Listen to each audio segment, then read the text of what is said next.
Okay, 4, 3, 2, 1. Go.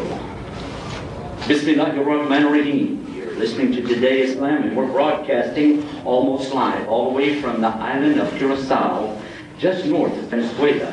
We're in the Caribbean, and to say the least, it's quite amazing and a lot of fun while we're here. We've met something more than just a nice island with the swaying trees in the breeze. Qatar is very famous for loving this breeze here. But we met something else. We met some beautiful Muslims, and then we found that the people all over the island, you know what, they have a beautiful heart. And we like that. It made you feel good, you know, just anybody you stop and ask them any question, that was very warm and open. And having spent a lot of time in Washington, D.C. and in New York, you can imagine the contrast. When, I don't even want to go into what you would expect if you ask somebody in New York where to go, they'll tell you very quick. In any case, we'll move forward. We want to today talk about an important subject, and that subject is God. Because no religion is complete without God. But for those who believe in God, they need to realize that they have a big enemy. A common enemy for all those who believe is the one who disbelieves. The one who would take people away from belief. And we call him the devil in English, or Diablo in Spanish, Iblis in the Arabic language. Same character, same guy, no difference. So let's first begin with that subject rather than to talk about a specific religion. Is there a God, and how can we know? Islam is based on truth and proof. Over 10 years ago, when I was preaching Christianity, I met a gentleman who was a Muslim from Egypt. I felt it was my duty to convert him to Christianity. And I tried my best. And look what he told me one day. He said, you know, if your religion is better than my religion, I'm willing to accept it. I said, well, that's pretty good. This boy's ready to go. He said, there's only one condition. I said, what's that? He said, you will have to have proof. I said, what? Proof? Proof? Religion's not based on proof. Religion is based on faith. And if you have faith, you don't need any proof. Right? He said, wrong. He said, in my religion, Islam, we have both proof and faith. We prove and then we believe. I was pretty curious to know how you could prove that. After all, he's going to try to prove to me that there's a God. Well, I believe, but still, what's the proof? And these are some of the things that we'll be talking about tonight. So I'll begin with the name of Allah, Bismillahirrahmanirrahim, and begin to tell you what Allah subhanahu wa ta'ala, God Almighty, has told us about His creation. He told us in His book that He's the one. Hu Alladhi, He is the one. He created samawati wal ard, the heavens and the earth, in sittul yawm, 6 periods of time or days. Thumma, and then astawa ala al-arsh, and then He rose above His throne. So this may be similar to what you already believe, but this is in the Holy Quran. And suppose that a child would look up to the stars in heaven one night and say to his daddy, Daddy, where did all this come from? It's a good question. When we think about the universe and all of its magnificence, it's easy to become overwhelmed at the design and the organization we see. And scientists have been studying the universe most recently with the help of what they call the Hubble telescope. And now they tell us that there are more than 250 billion galaxies. And you know how many zeros it takes to make a billion? Yes. You must write a lot of big checks. And each one of these galaxies contains about 300 billion stars. So can you imagine 300 billion times 250 billion? Do you know how many zeros that is? A bunch. Yeah. I tried to figure it out, and it came up with something like 12 zeros, and I didn't know what to say except whoops. It's 75 something. What? I don't know, but a whole bunch of zeros. And imagine, anybody can observe and recognize that these solar systems are operating within specific laws, and they are in a particular order. And so the only conclusion that you can come to while you're looking at these stars, and looking at the galaxy, looking at the universe, you have to conclude that there's some kind of plan or a design and a balance to every part of the universe. That same child might look at a picture of the earth on the wall or a globe on the teacher's desk and then ask, well, where did the earth come from? How did the earth get here? Another good question. You see, our earth is only a tiny part of the universe, yet it is unlike any other planet. Did you know that? It is a perfectly designed system for life, especially human life. We can live here very easily, but we've yet to discover another planet on Earth like the Earth. Another planet like the Earth they haven't discovered. Nowhere throughout the universe have they even found life or even water. Oh, they're trying, but in the meantime, I'm going to just stay right here if it's all the same to everybody else. So think about it. Where did this Earth come from? How did it get here? Who designed this? Who put this system together? Who created life in the first place? And these are the questions we should ask before we ever start talking about religion. We should find out, is there a God? And if there is, who is this God? And then find out what is our purpose for being here. Because if we haven't done that, we don't have any business asking somebody about what their religion's all about or what day they worship. Doesn't really make sense. And again, think. What about life itself? Where did the human life come from? Where do plants and animals come from? Suppose a child asked that question. What would we tell them? Well, I'd like to reflect on something. That if you see an automobile go down the street, you do not have to see the place that manufactured the automobile to know that it's a car, do you?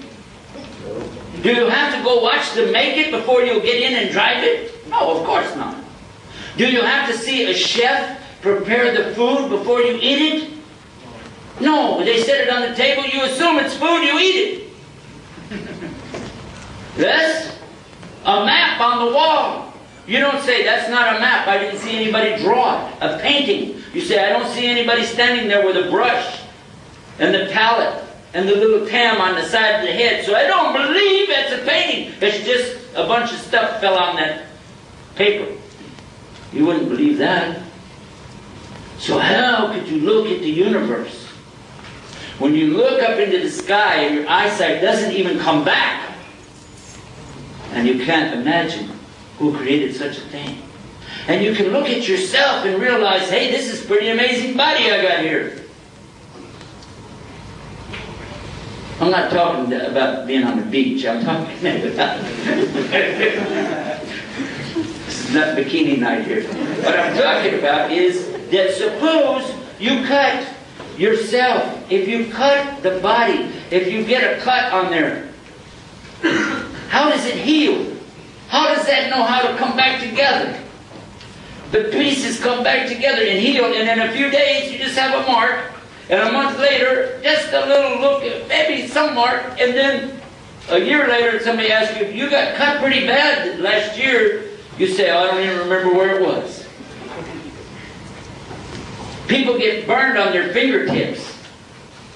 And if the first layer is burnt, it can grow back and the same fingerprints come back. How does this happen? How? Is there some memory chip in there? And if it is, who put it there? How many times have you been sick and you knew you were going to get well anyway, eventually? How did you know you would get well? What is that? What's curing you? And look at what some scientists have tried to say. They've tried to say that everything came out of a boom, a big bang. A big bang. Now that's a theory that they have, and it's called the Big Bang Theory. Theory means what? No proof. It's an idea. But more people today have accepted that theory than they have accepted the fact that there is a God. Why? I won't be able to give you a lot of details on all the subjects tonight, but I would tell you this. We have a website where we've gone into detail on over 2,000 subjects like this. You're welcome to visit the website, and we've linked to over 8,000 more, or 7,000 more, for a total of around 9,000 different links that you can visit through our website. It's called todayislam.com. It's in English, and I'm sorry I'm not able to speak the local language here, which you call Papiamento. I can't say much, except what? Donkey. But I have to be careful, it's going to come out MR, donkey. Sorry about that.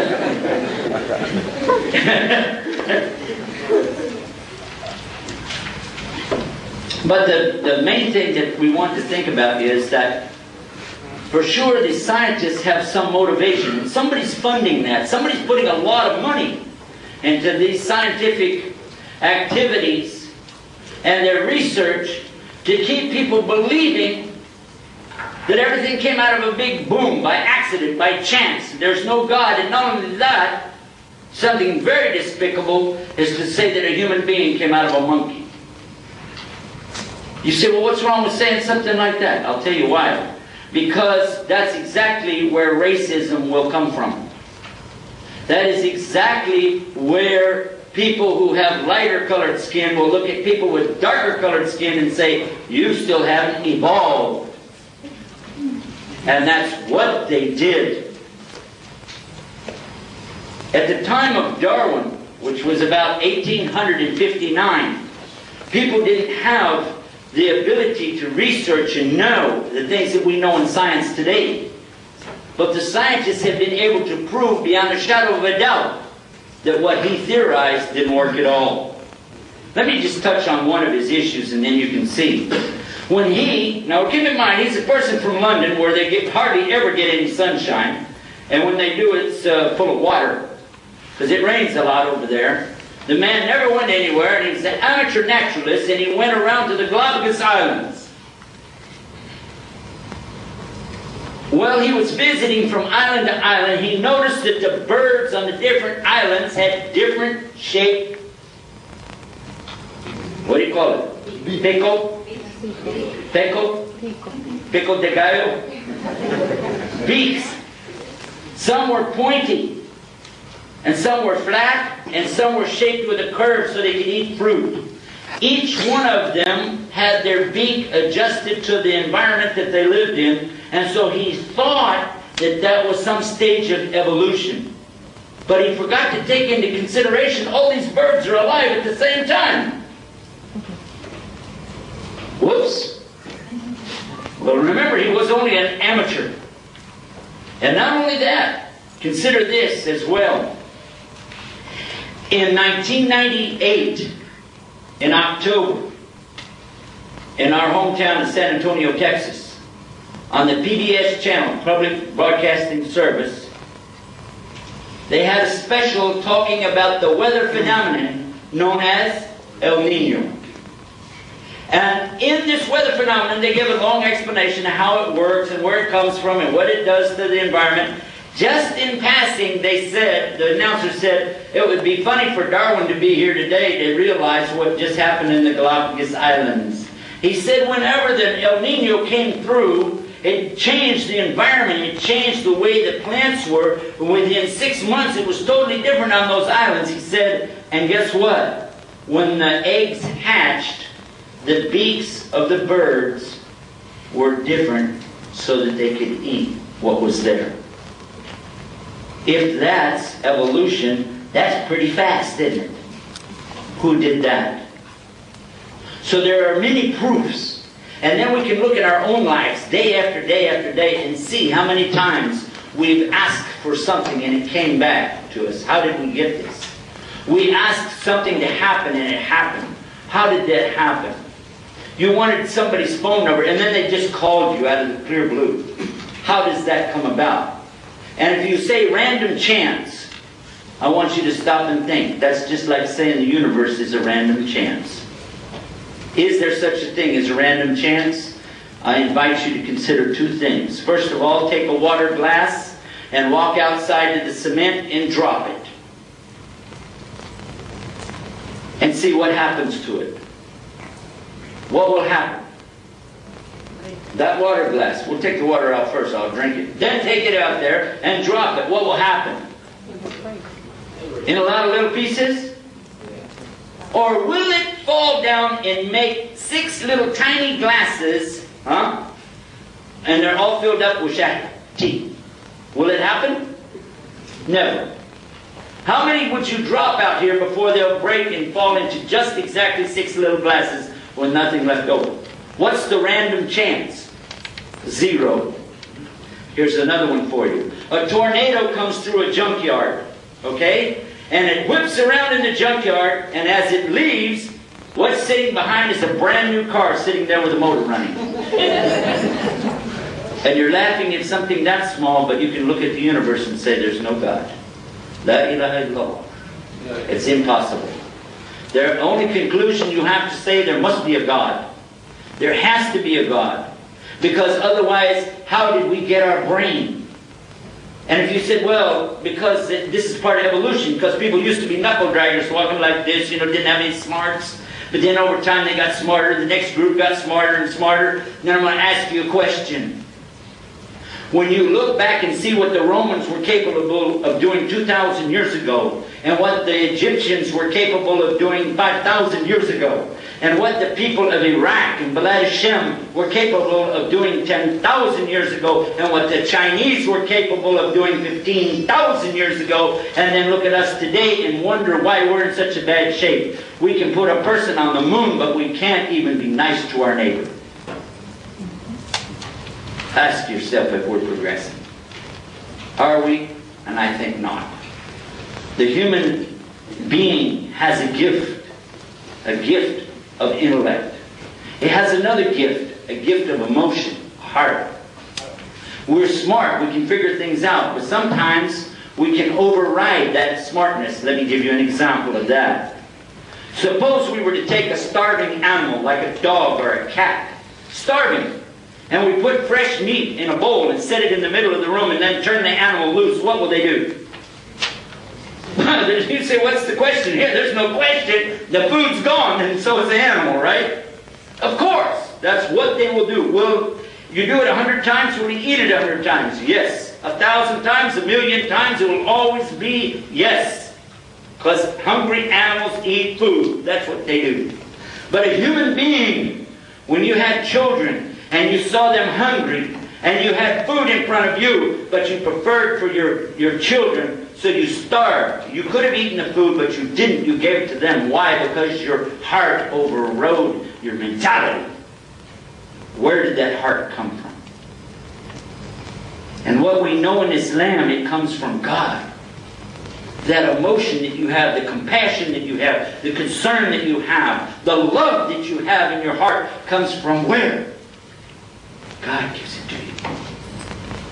And in Islam, we know that God sent down His rahmah, His grace, His mercy to all the human beings for all time. And He sent down this and all the love and the mercy that there exists for all of the mothers for their children is all a part of this mercy, and it's only one part of His mercy. He has 100 parts of this kind of mercy, and this is only one out of 100. And the other 99 parts of mercy, the grace, He's saving for the believers on the day of judgment. And that's an amazing thing to think about. How can we believe less than that? There must be a God. Where does it come from? We have to admit that. So we've talked about this. I want to ask now, who is this God? Who is this Creator? That's an important question, and it needs a real answer. The answers that we come with have got to be testable. The answers have to be testable. You have to test it. You cannot just say, oh, I heard somebody say, and then just take that. That's not proof. It's not really faith. It's kind of stupid. It's kind of stupid to think that you would just take it. Somebody told you, just do it, no problem. If you're driving down the street and you say, well, I don't know what to do here. There's a big red light in front of me. Maybe I should stop. Nah, don't worry about it. Just drive through it. Well, but I heard that if you drive through a red light, you'll be in big trouble. Nah, don't worry about it. Well, could you give me some reassurance? Sure, I told you don't worry about it. What more do you want than that? Duh. What will happen? At least you'll get a ticket. Maybe you'll have an accident. You have to use your brain and think, what's testable evidence? And I'm going to try to share that with you right now. A lot of the people who don't believe, especially those who try to teach the theory of this evolution, will always come up to this point and say that if I don't see it, if I don't hear it, if I don't smell it, if I don't taste it, if I don't feel it, if I can't imagine it, it doesn't exist. It doesn't follow the laws of testable evidence.